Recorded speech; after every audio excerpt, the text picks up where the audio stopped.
The following account is taken from a childhood memory of mine, the memory of one Monday afternoon that would drastically alter the course of my life. Admittedly, I'm reluctant to remember it, and I am motivated by the idea of finally gaining some closure over my parents' deaths, and the nature of such. If anyone has any information surrounding this instance, or of any of the related nature, I would very much appreciate it if you could get in touch. To those who are not familiar with this event in question, then let this serve as a warning. The following account is not of the faint-hearted, nor is it for those who are easily offended.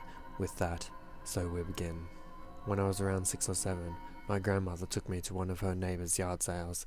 I say it was her neighbours, rather, it was his family who had arranged it, in order to sell the possessions he left behind after the death a few months prior. The result was a collection of oddities, collected over the years of travel, along with some heirlooms left him by his father.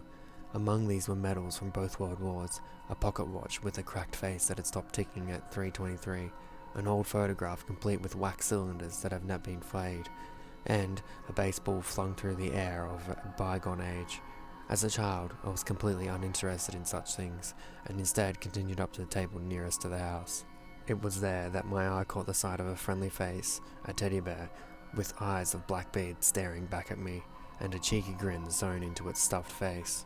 The ears have obviously taken their toll, and pieces of it had been torn off from whatever set of circumstances.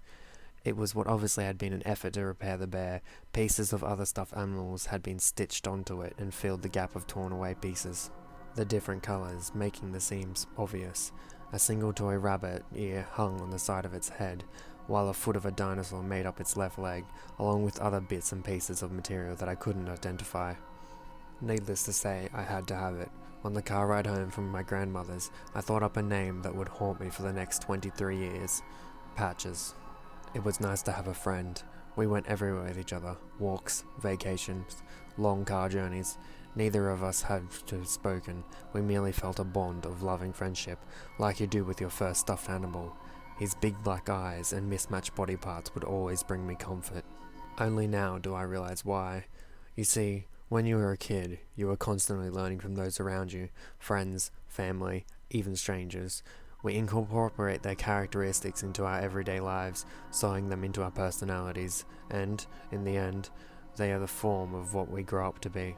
We are all chimeras, parts of other people brought into one solitary individual. It seemed, though, I had to pick up the knack of the worst characteristics in everybody. My dad's lack of anything interesting to say, my aunt's screeching laugh, my mother's mistrust in ethnic minorities. That's why I love Patches.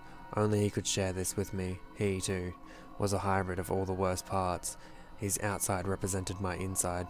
One day, my mother, father, and I were walking in the woods near our house. We lived at the edge of the town, so the woods continued for a fair distance beyond where we would normally walk. I don't remember much of what we did or where we went in the woods, but I vividly recall the sickening feeling that I had when we approached the gate leading out. Patches, who had been around my shoulders at the time in a piggyback, was no longer there. I burst into tears, trying frantically to remember where I had dropped him. My dad backtracked through where we had come, but to no avail. Patches was gone. I remember running, breaking away from my mother, and down the route where my father had recently returned from, scouring the undergrowth for any sign of my lost companion. By this time it was getting dark, the sun having set behind the showering trees, and we would have to go home. However, before my parents caught up to me, I saw something moving in the ferns and fallen leaves. It moved erratically, almost in spasms, unlike any bird, fox, or any other woodland animal that I have ever seen before. However, I couldn't see its body, its movements only made visible by the impacts with the plant life, like the wake of a boat that had already crossed the horizon. I did not stop crying that night. I lay awake in the early hours, wishing, praying for my best friend to return to me. I did not stop crying the next morning. I did not stop crying on the way to school, during school, or on the bus ride home from school. My eyes were red, raw from constantly rubbing. It was mid-November, and by the time the school bus had dropped me off at home, it was well into the twilight hour. Something was wrong. The air was funny, as it has been after a long thunderstorm. Despite it being good weather all day, the front door was open. which never happened in case Molly, our dog, got out into the road. I walked into silence. The kitchen was desolate, although my mother was in there at this time making dinner. Nobody had bothered to turn the lights on either, so, being the responsible boy I was, I made my way into the living room and switched the tall lamp on. I don't know what I felt next. In hindsight, it was horrific, but at the precise moment I cannot honestly tell you what I felt. It was a bloodbath. The cream carpet was stained red, blood already slightly drying and browning. What looked like chunks of flesh littered on the floor, along with what looked like some teeth, both canine and human. I didn't cry, I didn't run. I was paralyzed, frightened to breathe. I dream of the next thing quite often. It permeates my sleep, its timeless sound reaching my ears to wake me up screaming, yet still I don't know how to describe it. The best thing I can come up is with this. Imagine the sound of a foghorn mixed with some sort of moaning, with hints of slurring speech commonly associated with the recent stroke patients, although the words lost to the ears.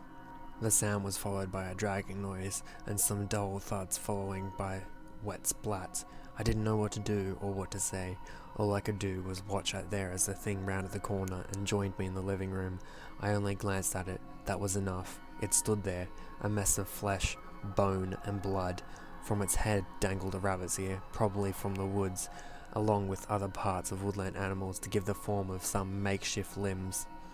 A poorly formed ribcage stuck out at odd angles from its chest, as if it had been turned inside out. Its lower jaw was that of a dog's, later identified as Molly's, flopping up and down with sickening waving motions as it tried to form words. The top half of its head was made from a human skull, my father's, although it had taken the skin from my mother's face and crudely soldered over the right eye socket.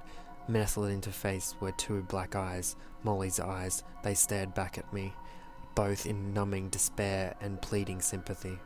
Everything came back to me. I ran straight across the room, screaming until I tasted blood, out into the backyard, slamming the door behind me. As I ran, I could hear that thing moaning and shouting something slurred, gurgly words after me, which I would have me be able to make out in hindsight. I stumbled and fell as I made my way through the backyard, hearing it slamming itself against the screen door, gurgling screams and cries after me. I did not go back to that house. I ran to my grandmother's 2 miles away. Hours later, they cornered it all off. Forensic scientists and police were all over it. They never told me what they found. All I gathered that was they found the creature lying at the back door where I had left it. Obviously, it had no knowledge of how to operate the doors, so it had slammed its head against the door multiple times, fracturing its skull. You didn't need to be a doctor to point out the cause of death. It couldn't have lived for more than a few hours. Its bastardized mimicry of the human body was too simply crude to allow it to survive. The thing's existence defied all possible reasoning. All that could be concluded was that nothing human had taken part in its creation.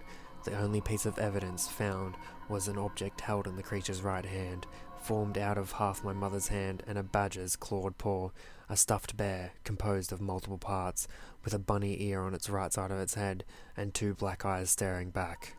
I do not know what that thing was. All I can think of is the small thing rummaging through the undergrowth. What it may have been, it butchered my parents, my dog, yet I still feel sorry and sad. Form lay at my back door that Monday afternoon, for in those gargled screams lay 2 distinct words. 2 words that lie in the back of my mind and wait to torment me in the night. Patches. Friend.